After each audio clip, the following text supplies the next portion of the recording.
నమస్కారం గురువు గారు. సాయిరామ్ అండి.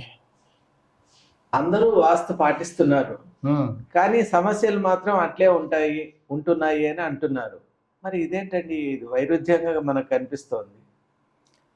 అందరూ వాస్తు పాటిస్తున్నారండి, కరెక్టే. 40 years బ్యాక్ నేను వాస్తు చెప్పడం మొదలు పెట్టినప్పుడు అందరు నన్ను పిచ్చోడా అన్నారు. హాయిగా ఇల్లు కట్టుకొని హాయిగా ఉండేవాడు, కాంట్రాక్ట్ చేసుకుంటే ఇదేంటి వీడు వాస్తు చెప్తున్నాడు, ఈ టేబుల్ తీసి ఇక్కడ పెట్టమంటున్నాడు, డోర్ బాగాలేదు తీసేయమంటున్నాడు, ఈ బరువు ఇక్కడ ఉంది తీసేయమంటున్నాడు, ఇటు పిచ్చోడు అయిపోయాడు అన్నారు. తర్వాత కొందరు రిజల్ట్ వచ్చిన తర్వాత ఈడేదో మంచి పని చేశాడు అన్నారు. సరే, ఇప్పుడంటే ఇంకా 40 years అయిపోయింది కాబట్టి నమ్మకం కుదిరింది అందరికీ. సో అందరూ వాస్తు చేసుకుంటున్నారు అనడానికి ఏంటంటే ఆ రోజుల్లో ఎవరికి అవేర్నెస్ లేదు. ఎగ్జాక్ట్లీ, అవునండి. స్పెషలీ ఏపీలో, భారతదేశం అంతా తీసుకుంటే ఏపీ మన 1. తెలుగు రాష్ట్రాల్లో ఏపీ పాటిస్తున్నారు. అవును. తెలంగాణ కొంచెం తక్కువే. అదెందుకండి అలా? తెలంగాణలో మళ్ళీ ఆంధ్ర సైడ్ ఉన్న పబ్లిక్ ప్రజలు వాళ్ళు పాటిస్తున్నారు. ఖమ్మం అటువైపు ఆంధ్ర నుంచి వచ్చిన వాళ్ళు సెటిలర్స్ అనకూడదండి, అదే తప్పదు. ఇక్కడ సెటిల్ అయిపోయారు తెలుగు వాళ్ళేగా. తెలుగు వాళ్ళే, ఎవరైనా తెలుగు వాళ్ళు. కాకపోతే నేను ఎవరికైనా ఇప్పుడు కోపం రావాలి తెలంగాణ వాళ్ళకి, ఏంటి వీడు ఇలా మాట్లాడుతున్నాడు. అది ఇప్పటి నుంచి వచ్చిన సంస్కృతి కాదు, అది ఎప్పటి నుంచో మనం ఇలిటరసీ. తెలంగాణలో ఇలిటరసీ ఎక్కువ. బ్రిటిష్ వాడు మనల్ని పాలించాడు, బ్రిటిష్ వాళ్ళు ఇక్కడ మనల్ని పాలించలేదు తెలంగాణని. నిజాం గారు రానివ్వలేదు మనకి, నిజాం రాజు రానివ్వలేదు. డబ్బులు ఇచ్చింది, నీకేం కావాలో తీసుకొని వెళ్ళిపో అన్నాడు. అంతే. ఉర్దూ మీడియం. అదే ఆంధ్ర కాటన్ దొర అంటారు.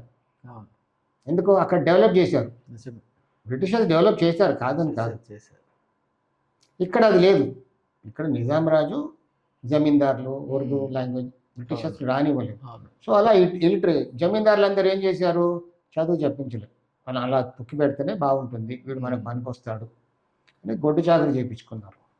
కాబట్టి జనాల మైండ్ అలా అయిపోయింది ఇంకా. కాబట్టి ఇప్పుడు కూడా నేను ఫేస్ చేస్తున్నాను ప్రాబ్లమ్స్ ఇక్కడ. వాస్తు పర్సంటేజ్ ఆఫ్ వాస్తు ఎవరు ఎక్కువ పాటిస్తున్నారు రా బాబు అంటే మన ఆంధ్ర ప్రజలే. తెలంగాణలో ప్రాపర్ తెలంగాణలో ఉన్న వాళ్ళు తక్కువగా. ఇప్పుడు జనరేషన్ మారింది అనుకో, ఇప్పుడు అన్ని విధాలా అందుకున్నారు, అవేర్నెస్ వచ్చేసింది కాబట్టి అందరు చదువుకుంటున్నారు. Old generation 40 years back, 30 years back, 10 years back కూడా ఎవరు వినలేదండి. ఏమి తలుపు ఇక్కడి నుంచి పెట్టాక అక్కడ ఈ మూత అంటారు, డోర్ అక్కడ పెట్టగానే బాగుపడతామా? మంత్రం, తంత్రం, అమ్మవారి పూజ, సిగం, they were into that knowledge. వాళ్ళ తప్పు కాదు అది, వాళ్ళకి అవేర్నెస్ క్రియేట్ అవ్వలే అప్పుడు. ఇప్పుడు జనరేషన్ అవేర్నెస్ క్రియేట్ అయిపోయింది. నౌ దే ఆర్ ఫాలోయింగ్, బాగుపడ్డారు అందరు కూడా.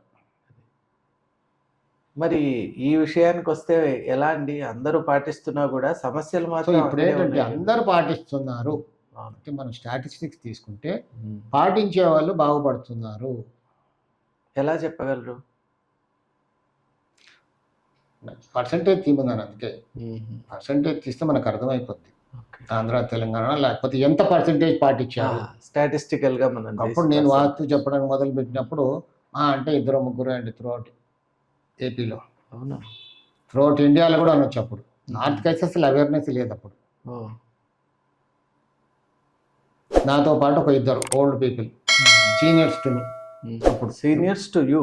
Seniors to me. వాళ్ళే ఆ మహానుభావులే వాస్తవాన్ని ముందుకు తీసుకొచ్చారు. అవగాహన అంటూ వాస్తు ఒక సబ్జెక్ట్ ఉందని ముందుకు తీసుకొచ్చారు. వాళ్ళు ఇప్పుడు లేరు అనుకోండి. తర్వాత స్టార్ట్ అయిపోయింది, నేను వచ్చాను, ఇంకా కొంతమంది అలా వచ్చారు. ఇప్పుడు చాలా మంది వచ్చేసారు. లుక్రేటివ్ బిజినెస్ అయిపోయింది ఇప్పుడు. ఊరికెళ్ళి చెప్పగానే డబ్బులు వచ్చేస్తాయి. వాడు బాగుపడ్డా లేదా మనకు అనవసరం. ఒక అడ్వైస్. పౌరోహిత్యం చేసేవాడు కూడా వాస్తు చెప్తున్నారు.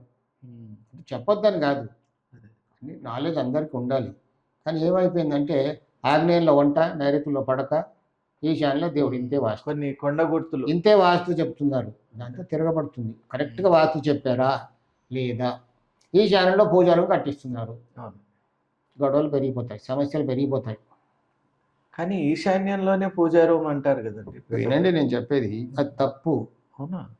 తప్పు అలా కొనసాగుతూ ఉంది. అలా తప్పు చెప్పేశారు, వాటికి ఒక సెంటిమెంట్ పెట్టేశారు జనాలు. ఈశాన్యం పూజారూమ్, నైరుతిలో పడకరు, ఆగ్నేయంలో కిచెన్, ఇంతే వాస్తు. ఈశాన్యంలో బావి, సంపు, ఇది తీసుకెళ్ళి సెప్టిక్ ట్యాంక్ ఉత్తర వాయువులో కడుతున్నారు. ఉత్తర వాయువ్యం మొత్తం గల్లంతే, దోషం. సో దాంతో కొంతమంది మేము వాస్తు పాటించాం, ఎవరినో తీసుకొస్తారు కదండి. అవును, నన్ను పిలిచారు వాస్తు చూడమని, నేను ఎంత ఎక్స్పర్టో మీకేం తెలుసు? తెలియదండి. ఒక వేషం వేసుకున్నాను, మాల వేసుకున్నాను, బొట్టు పెట్టుకున్నాను, కుర్తా పైజామా వేసుకున్నాను, వచ్చేసాను వేషం వేసుకున్నాను. అవును, వాస్తు కన్సల్టెంట్. డాక్టర్ బోర్డు పెట్టుకున్నాడు, ప్లస్ మార్క్, డాక్టర్ దగ్గరికి వెళ్ళిపోతాం కదా. వెళ్తాం, ఎంత ఎక్స్పీరియన్స్, హౌ ఈస్ ట్రీటింగ్ మనం ఏం కనుక్కోం కదా. అనుకో. అలా అయిపోయింది ఇప్పుడు ఇది. అంటే మన తొందరలో మనం కూడా అంటే ఎవరినో బ్లేమ్ చేయడం కాదు. ఎక్కువ మంది అయిపోతే ఏంటి, మధ్యకి పలసగా అయిపోద్ది. వాస్తు ఎవరు చెప్పాలి? పౌరోహితుడు మన పంతులు గారు ఉన్నారో పిలుస్తారు. పంతులు గారు పౌరోహిత్యంలో నెంబర్ 1 నిష్ఠ. అవునండి. కానీ వాస్తులో చాలా తక్కువ మంది. అన్ని boat you can't travel and both the boats. అవును, దేనికది నువ్వు అన్నింటిలో మాస్టర్ అవ్వలేవు, దాని సాధన వేరే ఉంటుంది. సో కాబట్టి ఏమవుతుందంటే ఏదో చెప్పి వెళ్ళిపోతారు, తగిలిందా లేకపోతే పోయింది. అప్పుడు ఏమంటారు, వాస్తు చెప్పించుకున్నాను కానీ ఏం లాభం లేదండి, వాస్తు లేదు ఏం లేదండి. యాక్చువల్లీ అక్కడికి వచ్చేస్తారు, విసిగిపోతారు కదండి జనాలు. విసిగిపోయి కష్టాలు ఉన్నప్పుడే వాస్తు గురించి వస్తారు. అన్ని ఖర్చు పెట్టి చేసుకున్నా రాలేదు అంటే వాస్తు లేదు ఏం లేదు, నా కర్మ ఏంటి?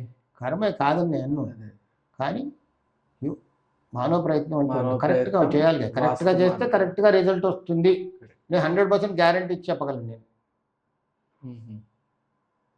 కరెక్ట్గా చేస్తే కరెక్ట్గా రిజల్ట్ వస్తుంది. ఎందుకు రాదు? మంటలో చేయబడితే కాలదా? నా కర్మ అంటే ఊరుకుంటుందా? కాలదంటే లేదండి. నువ్వు నమ్మకున్నా కాలుతుంది. మంట తత్వం అది. అంటే చెప్పేవాడు కరెక్ట్గా చెప్తే బాగుంటుంది. ఏదో తీసుకొచ్చావు, పాటించాను, నేను వాస్తు పాటించాను, అయినా నాకు రిజల్ట్ రాలేదు అని ఇవే కేసులు. నన్ను పిలిచే వాళ్ళందరూ కూడా ఎందరినో పిలిచి లాస్ట్ నన్ను పిలుస్తారు. చెప్తారు నాకు, గురుగారు అతను ఇలా చెప్పారు, ఇతను ఇలా చెప్పారు, కాసేపు నన్ను తినేస్తారు. మీరు ఇలా చెప్తున్నారంటే అతను ఇలా చెప్పాడు, దానికి ఆపోజిట్ అనిపిస్తుంది. మళ్ళీ చెప్పాలి అమ్మా, అది చెప్పింది తప్పు. ఎందుకు తప్పు చెప్పాలి, ఇలా ఇలా ఇలా రీజనింగ్ ఇచ్చి. ఇప్పుడు కొంతమంది ఈశాన్యంలో డోర్ పెట్టిస్తారండి, ఉత్తర ఈశాన్యంలో గుమ్మం పెట్టాలి. ఉత్తర ఈశాన్యంలో గుమ్మం పెట్టడానికి ఒక పద్ధతి అంటూ ఉంటుంది. ఉత్తర ఈశాన్యంలో ఉత్తర గోడకి డోర్ పెట్టాలి, కానీ అక్కడ మొత్తు రావాలి. డోర్ పక్కన తూర్పు గోడకు తీసుకెళ్ళి గుమ్మం పెట్టకూడదు.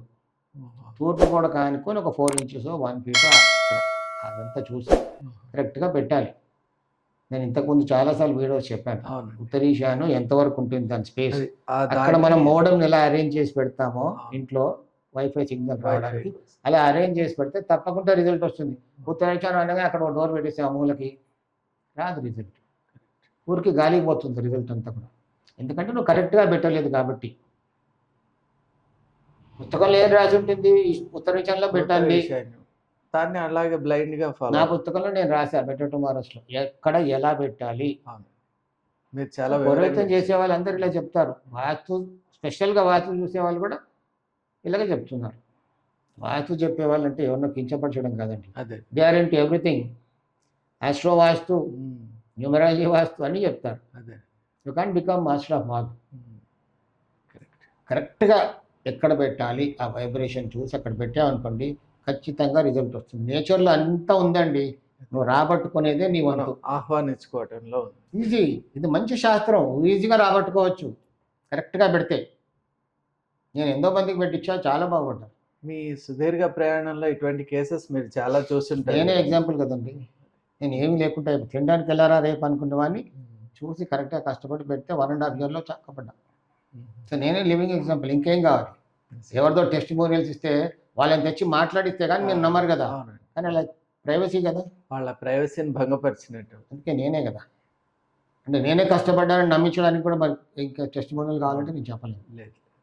ఇంకోటి మీరు వస్తే చూపిస్తాను టెస్టిమోనియల్స్, ఎవరైనా వస్తే ఇదే ఎక్కడైతే షూటింగ్ చేస్తున్నామో ఇదే షూటింగ్, నేను ఏమేం చేశాను అన్నీ చూపిస్తా ఇక్కడ. ఇక్కడే వండర్ఫుల్ అండి, చాలా సంతోషం. సాయి రక్ష. వాస్తు ఎలా పాటిస్తే బాగుపడతారు అనేటువంటి అంశాన్ని మీ జీవితంలో, మీ నిజ జీవితంలో జరిగిన సంఘటనలతో చాలా చక్కగా చెప్పారు గురువు గారు. ధన్యవాదాలు. Please do like, share and subscribe the videos. Thank you. ఒక శుభవార్త త్వరలోనే ప్రారంభం. ఒక అరుదైన విలువైన అవకాశం. గృహిణులకు, బిగినర్స్ మరియు సీనియర్ సిటిజన్ల కోసం లైవ్ ఆన్లైన్ విశ్వకర్మ వాస్తు క్లాసెస్. పుస్తకాల వాస్తు కాదు, నిజ జీవితంలో పనిచేసే సాధారణ ఆచరణాత్మక నివారణలు.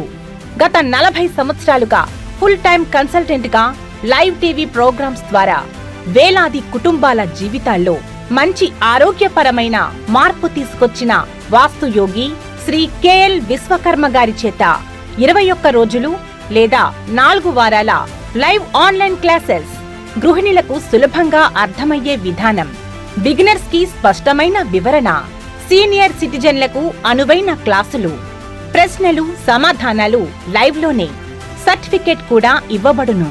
మీ ఇంటి శాంతి, ఆరోగ్యం, సంపదకు వాస్తు ఎలా సహకరిస్తుందో ఇప్పుడే తెలుసుకోండి. ఆసక్తి ఉన్నవారు వెంటనే 9848045677 వాట్సాప్ నెంబర్కి కాల్ చేసి రిజిస్టర్ చేసుకోండి.